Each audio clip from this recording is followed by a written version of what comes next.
तो भाइयों और बहनों, आगे हम इस पुस्तक भोगेगा अपना किया में पढ़ेंगे कि सतगुरु रामपाल जी अवतार हैं या फिर स्वयं ही ये परमात्मा है। देखो, वैसे गुरुदेव भगवान ने स्पष्ट कर रखा है कि अवतार उसे कहते हैं जो ऊपर के लोकों से माँ के गर्भ से जन्म लेकर यहाँ नीचे लीला करने के लिए आता है। जैसे विष्णु जी श्री राम रूप में आए, अयोध्या में जन्मे, कौशल्या के गर्भ से जन्म लिया। द्वापर में वही विष्णु श्री कृष्ण जी के रूप में देवकी के गर्भ से जन्म लेते हैं, अपनी लीला करते हैं, जैसा भी काल ने उनको एक स्टोरी लिख कर दी थी।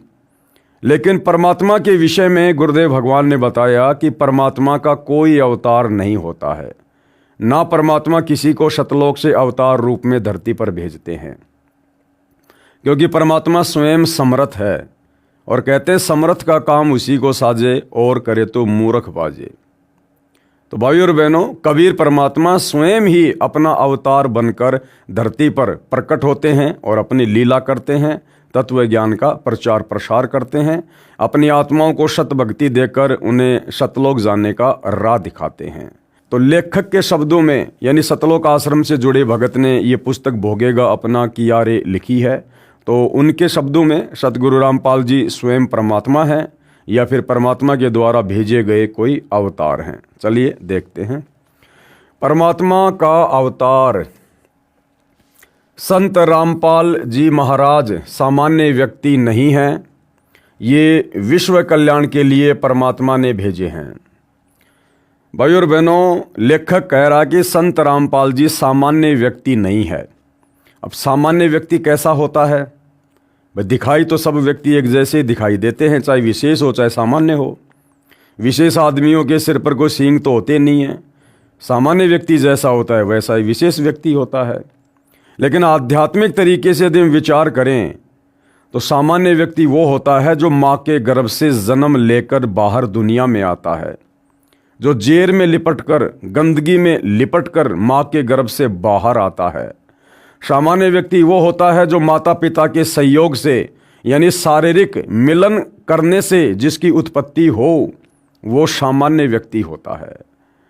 और विशेष यानी जो माँ के गर्भ से जन्म ना ले, जो प्रकट हो, जो स्वयंभू हो, वो विशेष होता है।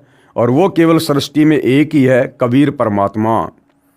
वो लीला भले हमारी चरम दृष्टि को धोखा देते हुए कुछ भी करे, लेकिन वो कबीर परमात्मा जब धरती पर प्रकट होता है तो किसी माँ के गर्भ से जन्म लेकर नहीं आता है। तो सामान्य व्यक्ति कौन? जो माँ के गर्भ से जन्म लेकर आता है। तो लेखक के अनुसार सतगुरु रामपाल जी सामान्य व्यक्ति नहीं हैं, ये विश्व कल्याण के लिए परमात्मा ने भेजे हैं। विश्व कल्याण के लिए परमात्मा ने भेजे हैं। हालांकि लेखक के द्वारा ये कहना कि संत रामपाल जी को विश्व कल्याण के लिए परमात्मा ने भेजा है, ये लेखक की ज्ञानहीनता है। अभी लेखक को अपने गुरु के द्वारा दिया गया तत्व ज्ञान अच्छे से समझ में नहीं आया है।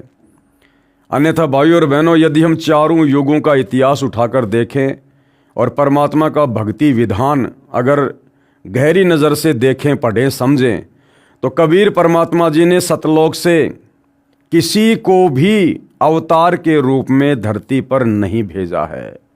किसी भी आत्मा को सतलोक से इस काल लोक की आत्माओं को मुक्त करवाने के लिए संदेशवाहक के रूप में, अवतार के रूप में नहीं भेजा है। अपने ज्ञान का दूत, अपने ज्ञान का संदेशवाहक ये कबीर परमात्मा स्वयं ही सतलोक से चलकर पृथ्वी पर आता है। चलिए मान लेते हैं लेखक के अनुसार, अध्यात्म को थोड़ा समझने के लिए, कि संत रामपाल जी को लेखक के अनुसार परमात्मा ने धरती पर विश्व कल्याण के लिए भेजा है। तो कौन परमात्मा है जिसने संत रामपाल जी को धरती पर भेजा है? तो जाहिर सी बात है, लेखक के अनुसार वो कबीर परमात्मा है। तो कबीर परमात्मा कहाँ पर रहता है? सतलोक में रहता है। और संत रामपाल जी को कबीर परमात्मा ने कहाँ से भेजा होगा विश्व कल्याण के लिए? जाहिर सी बात है, सतलोक से भेजा होगा। तो सतलोक में कौन आत्माएं रहती हैं? सतलोक में सारी आत्माएं वो हैं जो मोक्ष प्राप्त कर चुकी हैं। अर्थात जिनका 21 ब्रह्मांड से किसी प्रकार का कोई लेन देन नहीं है, कोई ऋण संबंध किसी भी प्रकार का नहीं है।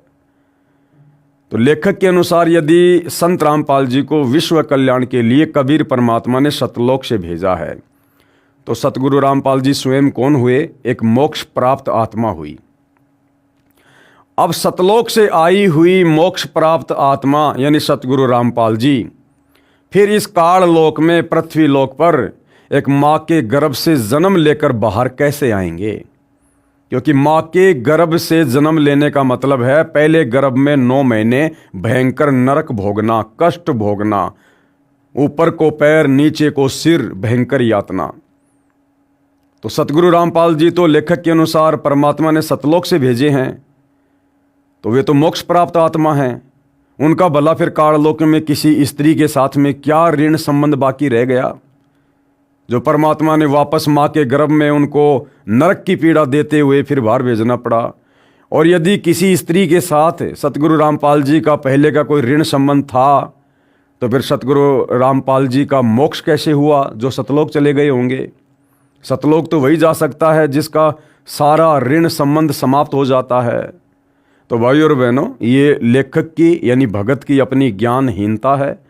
उसने अभी सतगुरु रामपाल जी के तत्व ज्ञान को गहराई से नहीं समझा है, इसलिए वो अपने विचार व्यक्त कर रहा है। हमारी ड्यूटी परमात्मा ने इन पुस्तकों पर वीडियो बनाने की इसलिए लगाई है कि हम अपने गुरुदेव के आशीर्वाद से उनके ज्ञान को आधार बनाकर नीर खीर का निबेरा करते हुए सत भक्ति मार्ग को समझें और विश्वास के साथ फिर हम आगे बढ़ें। ये विश्व कल्याण के लिए परमात्मा ने भेजे हैं। संत रामपाल जी महाराज के विषय में भविष्यवक्ता क्या कहते थे? परमात्मा ने स्वयं बताया है कि जिस समय कलयुग 5505 वर्ष बीत जाएगा, तब मैं अपना अंश अर्थात कृपया पात्र महापुरुष भेजूंगा।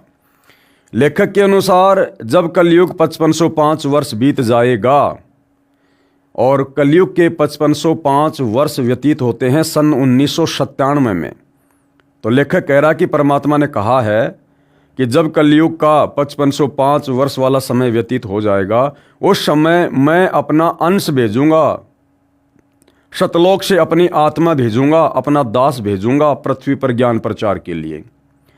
तो भाई 1997 में कलयुग के 5505 वर्ष पूरे होते हैं, तो 1997 में कबीर परमात्मा ने सतलोक से अपना हंस भेजना था, और वो हंस लोग समझ रहे हैं संत रामपाल जी को। तो सतगुरु रामपाल जी तो 1951 में ही आ गए थे। अरे कबीर परमात्मा ने तो 1997 में भेजने की बात की है, अर्थात 1997 में वो हंस आएगा, किसी माँ के गर्भ से जन्म लेगा, फिर वो धीरे धीरे बड़ा होगा, फिर कम से कम 25-30 वर्ष बाद जाके अपना कार्य शुरू करेगा। जबकि सतगुरु रामपाल जी तो 8 सितंबर 1951 से प्रकट होकर अपना कार्य कर रहे हैं। तो लेखक ये 5505 वर्ष वाली जो बात है इसको भी नहीं समझ पा रहा है। परमेश्वर कबीर जी की अपनी वाणी है कि जब आवे 5505 तब ये वचन मेरा होगा साचा, 5500 जब कलयुग बीत जाए, महापुरुष फरमान तब जग तारन को आए। तो 1997 के बाद में कबीर परमात्मा सतगुरु रामपाल जी ने देश और दुनिया के सामने ये हमारे धर्मशास्त्रों में, वेदों में, गीता में, पुराणों में, अन्य धर्मों के धर्म ग्रंथों में, बाइबल में, कुरान मजीद में, कुरान शरीफ में, तौरेत में, जबूर में, इंजिल में, गुरु ग्रंथ साहिब में जो सत्य ज्ञान सृष्टि रचना के विषय में, कबीर परमात्मा के विषय में, सतलोक के विषय में छुपा हुआ था, जिस ज्ञान का सार कोई भी धर्मगुरु इन शास्त्रों से निकाल कर आज तक समाज को नहीं दे पाया, वो सतज्ञान उस कबीर परमात्मा सतगुरु रामपाल जी ने कलयुग के 5505 वर्ष पूरे होने के बाद समाज के सामने सोशल मीडिया के माध्यम से प्रस्तुत करने थे। इसलिए परमात्मा ने यहाँ पर इस प्रकार की वाणी कही है। अन्यथा भाई सतगुरु रामपाल जी तो 1951 में ही धरती पर आ चुके थे।